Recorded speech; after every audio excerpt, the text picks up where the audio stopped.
Alright, today's video is going to be about education and the importance of education, in my opinion. Now, that's kind of quite funny that I kind of say that, because I've got poor GCSE results from school, nothing to write home about. I'm not even going to tell you what they are because it's quite embarrassing.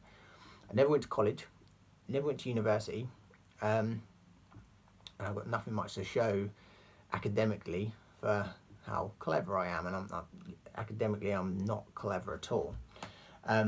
However, I think that education is one of the most important things that you can do. Now, I always believed that education was just something that you did at school. I remember the day I left school, I remember coming out of the building, and I remember actually taking a deep breath as I walked out of the building, a bit like I'd been let out of jail. And I remember taking a deep breath and thinking, that is it. That is the end of my education. That's the end of my learning. I never have to do it again. Happy days. That was how I was feeling. And I had no idea really what I was saying, because at the time I had a belief that education only happened at school, as opposed to happen right from when you're born up to the day you die. You're being educated in lots and lots of different ways. And it's strange really, because I never realised at that particular time how difficult things were going to be for me, because I didn't particularly try hard at school. Now I say I didn't try hard at school. I did try hard, but it wasn't of huge importance, because I always had it in my head that I was a judo fighter. I was going to be a judo fighter. My brother was the clever one. He's 4 years older than me. He was the clever kid, and I was the sporty kid. And my route was going to be that I left school, I went into judo, I become Olympic champion, I'll get loads of sponsors, and that was what I had in my head, which is pretty naive really. Even though I was really good level in judo, at the time when I left school I was the British champion, so I just had it in my head that was where I was going. I wanted to be Olympic champion, so that was what I had in my head, and I didn't really have any backup plan to an extent. So left school, started training full time, was living on small grants and stuff to begin with, and help from my mum and dad, which was really helpful at the time. But then I got a silver medal at the Youth Olympics, and I then got a grant which did help a lot with my training costs, National Lottery grant, and I was able to continue training full time, living at home. I was able to go away and train and stuff. So as far as I was concerned, I was on the right route. And then, you know, so the funding started to dry up a little bit, and I was struggling a little bit more. You know, I got 1 or 2 injuries, and I wasn't quite getting the results that I should have been. And then I realised that I needed some more money to help me out. And I remember going to the recruitment office for the RAF, or the forces, and the reason for that was because people had said to me, if you get in the forces, this was before 9/11, bearing in mind, peacetime if you like, and they were saying, if you get in the forces, what will happen is, you know, you can get in to start with, do all your basic training, and then they'll realise how great you are at judo, and then they'll allow you to train full time. You can be an ambassador for the forces, and then you'll be again more or less like a full-time athlete, except you'll be paid by them. And I thought that sounds perfect really. So that was the idea, and I went to the recruitment office. I wanted to join the RAF. I'd spoken to certain people, and I'd even been to an RAF base, and I'd done some sessions for some physical training instructors. I wanted to become a physical training instructor, and I thought that suited me a lot more than anything else.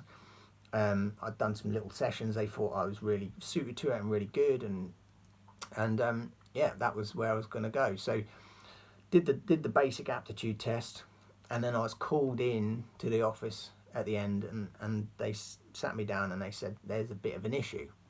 And I was like, okay, what's the issue? And they said, well, you haven't scored high enough to become a physical training instructor, but you could become a chef or you could become a steward. And I'm straight away, I'm like, in my head, I'm like, oh my God, I just wanted the world to kind of open up and swallow me, really, because I felt so embarrassed at that point.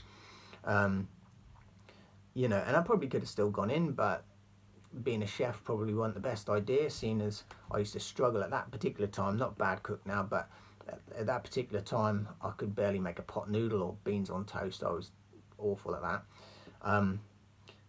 A steward, I didn't really know what that was, to be honest, but that didn't sound like a particularly high level job, and I didn't really want to be looked down on. So I felt a little bit embarrassed, well, really embarrassed actually. In fact, I couldn't wait to get out of the office, and I literally left, and I felt embarrassed telling the handful of people who knew. A few people knew that I was going for it, and I felt super embarrassed having to tell them.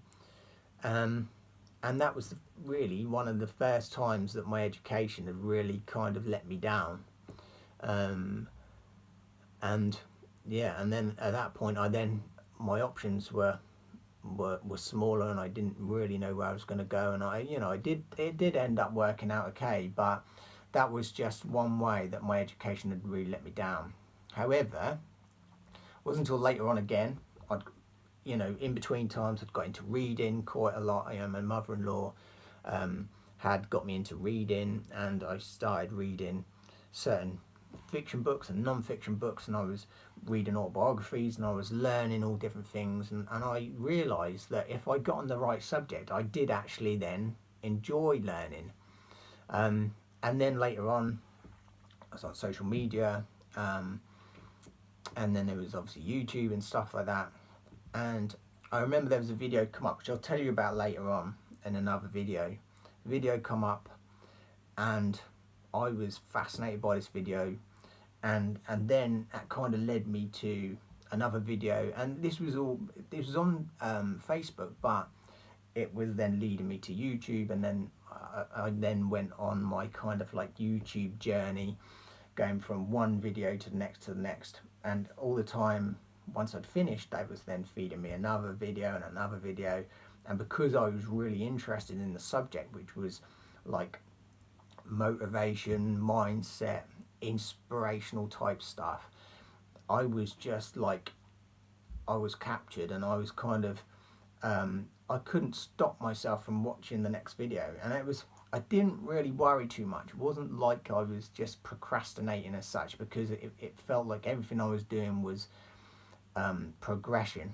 And from that day, really, I went from being somebody who felt as though they didn't enjoy learning and didn't enjoy education, to somebody who wanted to get as much information, as much education as I could possibly get. And literally on that subject, mindset, and all the stuff that this is about, happiness, world-class happiness, that was my thing. And I literally, from that day to now, this was probably 7 years ago, I'd say now, I watch videos literally on a daily basis. Sometimes a 5-minute video, sometimes a half an hour video, sometimes literally I'd do chores, I'd have headphones on, and I'd literally watch things for hours. And this is on a daily basis, and I loved it, absolutely loved it. And it wasn't, until that point that I actually then realised it was people were capable of educating themselves. And from that point, I haven't just learned about mindset, I've learned about all sorts of, loads of different things. And now, I even learn about things like science and all different things that at school I hated. And that was just because I'm being fed videos that are interesting on that same subject. So it's quite funny now, like my children now, they went to school. I've got 3 children, they did go to school, and then we've actually now taken them out of school, and they are actually home educated, which is, again, really funny, because I was somebody who was not into education at all. Now I absolutely love education, and I encourage our kids now to get as much information, as much education as they can, because I think that really, if you find what lights you up and what actually interests you, you can become, as intelligent as you want to become. And now I have this story about myself that I am an intelligent guy.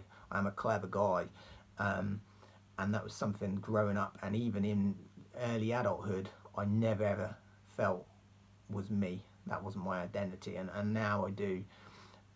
So my advice is, if you're the sort of person who uses your phone, uses your computer a lot to procrastinate, you can use your phone and you can use your computer, but if you can use it for the right thing, it can really, really work in your favour. And it's changed my life. Education's changed my life. I feel like I'm an intelligent person, and if you're the sort of person who thinks that you're a bit thick or not too clever or not too bright, you could really surprise yourself. So find something that interests you, and then gradually you'll start being led down a path that will surprise you. All right, because that happened to me.